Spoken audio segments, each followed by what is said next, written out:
Good morning, my brothers and sisters. Welcome to episode 10 of Be With Me. This is season 11. That is, we're in the book of 2 Corinthians. And today is going to be a fun one because we are going to have a covenant competition. We're in chapter 3 of 2 Corinthians. Turn there now if you wish. Paul is on this argument that there is a new covenant. And he says to the Corinthian people, you guys are a letter from Christ delivered by us. And it's written not with ink, but with the Spirit of the living God, not on tablets of stone, but on tablets of the human hearts. He asked a little bit earlier, then he's going to answer this question, that who's sufficient to bring you this good news? So he speaks very humbly there, and then he answers it, and he says, our sufficiency is from God, who has made us competent to be ministers of a new covenant. So he starts humble, but then he realizes, no, the Lord has called and he's equipped us, and then he kind of turns into this very confident teacher. Now, here's the comparison today.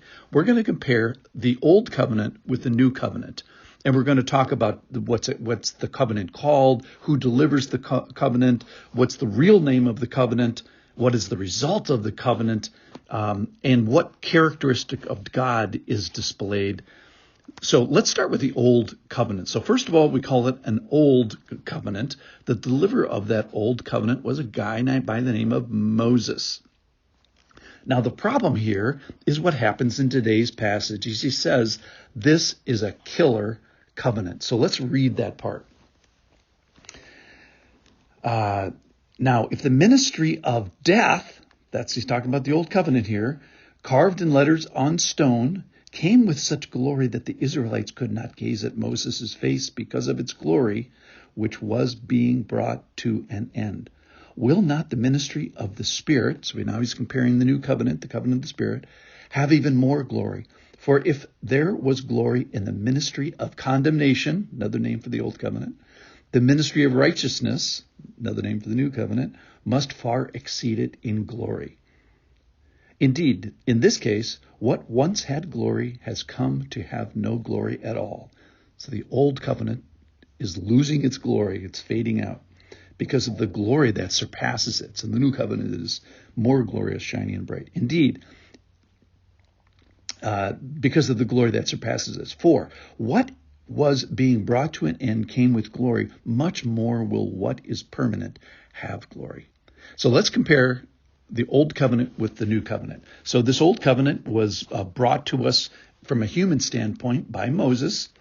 And the problem is, he says the letter kills. And a snarky name for the old covenant is a killer covenant.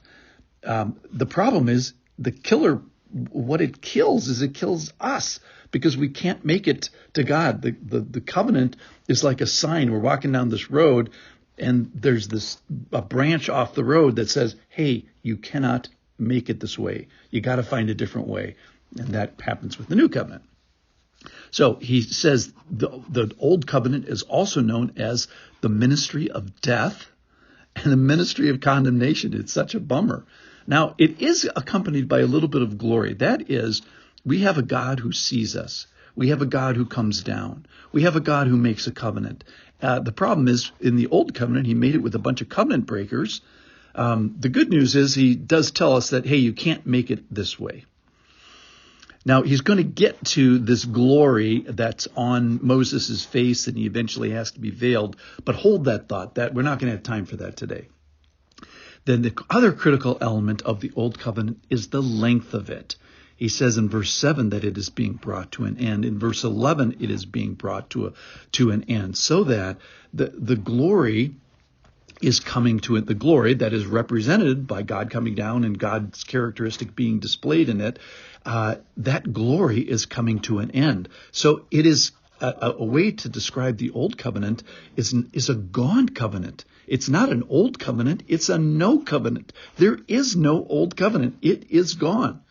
So you don't really even have a choice. So you don't have a choice between, hey, I want to go with a new covenant or the old covenant. There is no old covenant. So there really is only the choice between a new covenant and no covenant. All right, let's talk about the new covenant. So who's the human deliverer? Unlike Moses, it's this Paul, it's the pastors, it's the elders, it's those he has made competent to bring that covenant to us. And the result isn't killing, it's giving life. It's the Spirit indwelling and giving life.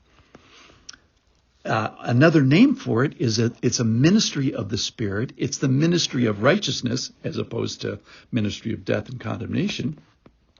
And the accompanying characteristic of God is, yes, glory. Oh my goodness, how much? Well, more than the other covenant, because it's something that God does for us. Remember, in the Old Testament, covenants are kind of like bilateral agreements. You do and I do. The problem is that God always picked people to make his covenants with, and we always broke the covenant. And the only reason we got saved by the skin of our teeth is that God elected to have hesed and not smash us when we deserved it.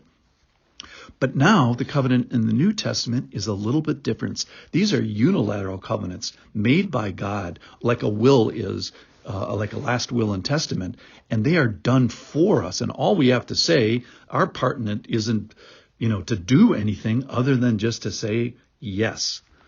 All right, so let's talk about the length of the covenant. The length of this covenant, the new covenant, is permanent. This is not going to go away. So comparing and contrasting, a bilateral covenant, it doesn't work. The old covenant just reveals God's character. The bad news is it's to us, and it ends up being a killer covenant or a stone cold killer covenant.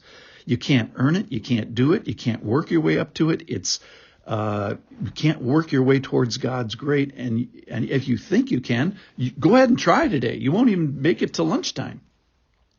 So the old covenant is glorious. How so? Well, it's glorious in its killerness. It's glorious in its inheritance. Don't you want the new covenant, the one that's full of life and indwelling of the Spirit and imputed righteousness that's going to last forever and more purely describe God's glory? Don't you want that inheritance? How much does it cost? It's free. It only requires one thing, you saying yes.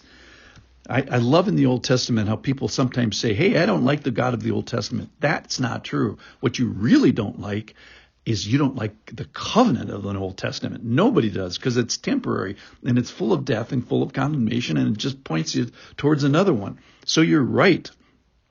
Though it was glorious, it's fading, and in fact, it's faded so far, it's gone. The covenant of the New Testament wins hands down. The covenant competition is no competition at all. Thanks for listening.